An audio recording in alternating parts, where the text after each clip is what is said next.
Hello and welcome, my name is Griaul, and today we are making our way through Dohn Mheg, easily one of the most beautiful dungeons in the game. Dohn Mheg is the second dungeon of the main story quest and has a requirement of player level 73 and item level 375.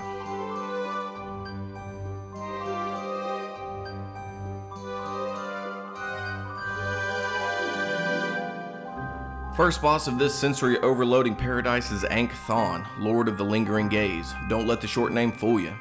After eyeballing the party long enough to make you uncomfortable, he will then offer the tank some candy. Have a defensive or large heal set aside for the first tank spanker of the dungeon, Candy Cane. A side note, DPS are extremely allergic to candy canes. Make sure to always let the tank pull to avoid your ass from writing a check that your mouth can't cash. From offering candy to offering violence, Hydrofall is indicated on the ground by either one or two circular telegraphs. These do hurt. Avoid the best you can. Next up we have Laughing Leap, which comes in two forms, either a circular AoE in the center of the arena or a stack marker placed on a random player. Flee or gather as necessary. Following up Laughing Leap, Aenc Thon will cast his final and most aggressive new ability, Land's Blood. This will summon multiple puddles on the arena floor.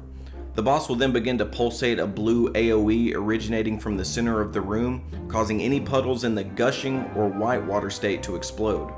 Running to where a puddle previously exploded is the easiest way to stay safe during this safety dance. At this point you will not see anything new in this encounter. Put to practice what you have learned so far and we can move on to boss number 2. Next up we have Griaul. Shortly after engaging, he will select a random party member and cast Swinge, a very large frontal cone. Ranged in healers, it is a good idea to stay closer to the boss to allow yourself enough time to escape. Following up Swinge, we will need to prepare for fodder. The boss will move to the center of the room and summon 5 untargetable saplings that will tether to the boss.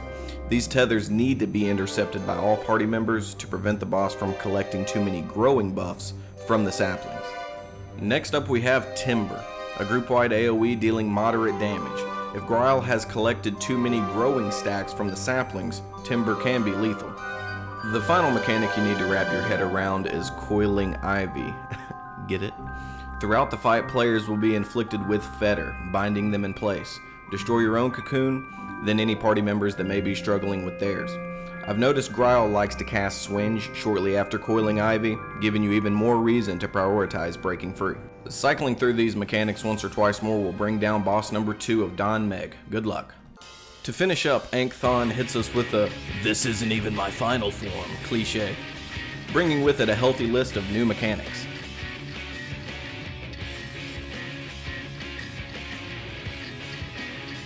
The newly named Aenc Thon, Lord of the Lengthsome Gait, will begin the encounter by introducing us to Crippling Blow, a tank spanker with a fitting name, cycle defensives and heals accordingly.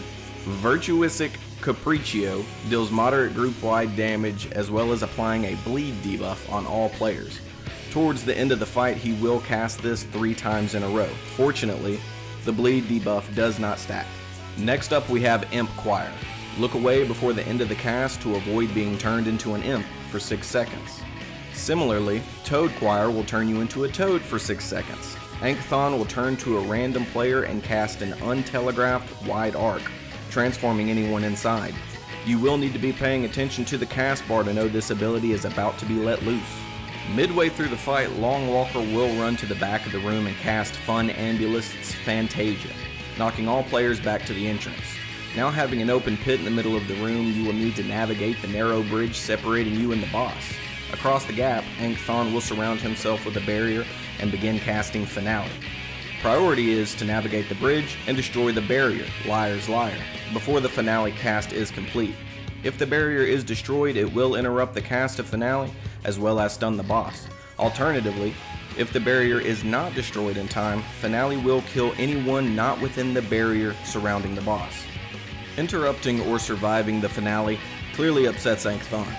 Doing what any respectable musician would do, he Cronenbergs himself.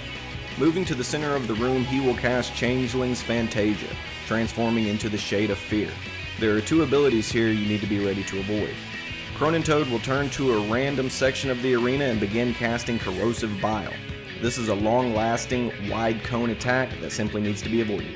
This will be followed up by Flailing Tentacles. The Shade of Fear will lift his tentacles off the ground for a few seconds before slamming them in a straight line into the arena. Position yourself in a safe area to avoid the high damage and bleed from the tentacles. After these two abilities, he will transform back into his standard form. From this point on in the fight, you won't see anything new.